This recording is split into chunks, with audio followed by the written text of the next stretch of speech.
I've often wondered what Paul really saw on that Damascus road when he prayed 4 simple words, "Who art thou, Lord?" If you read it straight off, it means nothing. Who art thou, Lord? But suppose you can read it this way, who art thou, Lord?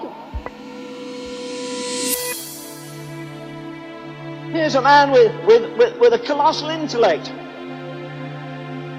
Here's a man who is he's in every category, he's in the highest category.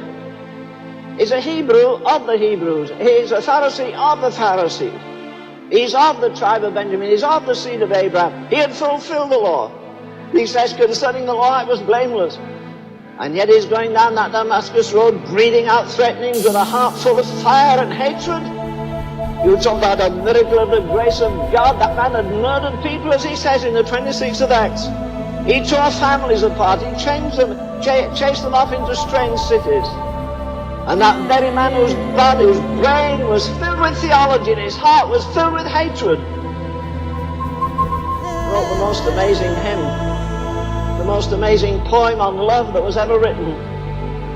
For I speak with the tongues of men and of angels, and have no love. I'm a sounding brass or a tingling cymbal.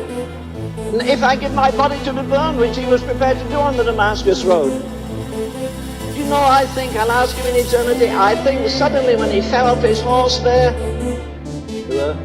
I'm sure there was a horse rider in front of him to protect him and a man behind, and one to the right, one to the left. A man of his class would never walk all the way to Damascus. And suddenly he's pitched off his horse. You say, were there only 4 people there? No. You say there was a man riding in front. Yes, one behind, one to the right, one to the left. Were they the only witnesses? Maybe on earth. I want to tell you, I believe every demon in hell was looking down on that man at that moment.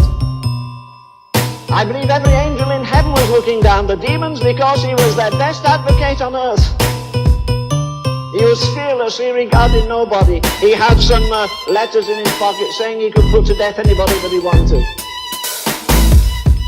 And then suddenly Jesus came into his life.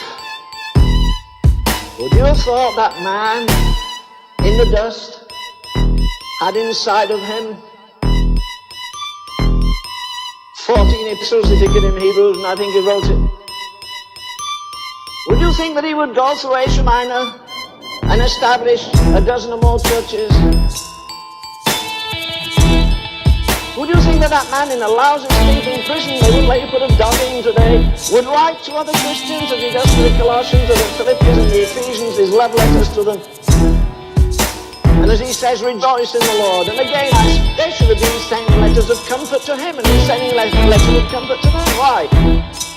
Because on that Damascus road, as far as I'm concerned, he came alive. Religion, formality, ritualism, they were banished forever.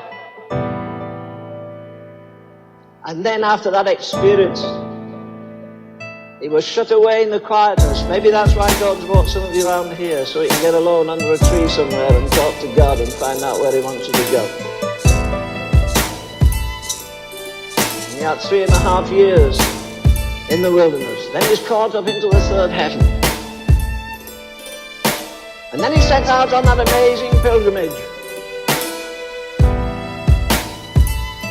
As far as I'm concerned, he explains it all when he said, I'm crucified with Christ, nevertheless I live, and yet not I, but Christ liveth in me. And the life which I now live here in the flesh, I live by the faith of the Son of God,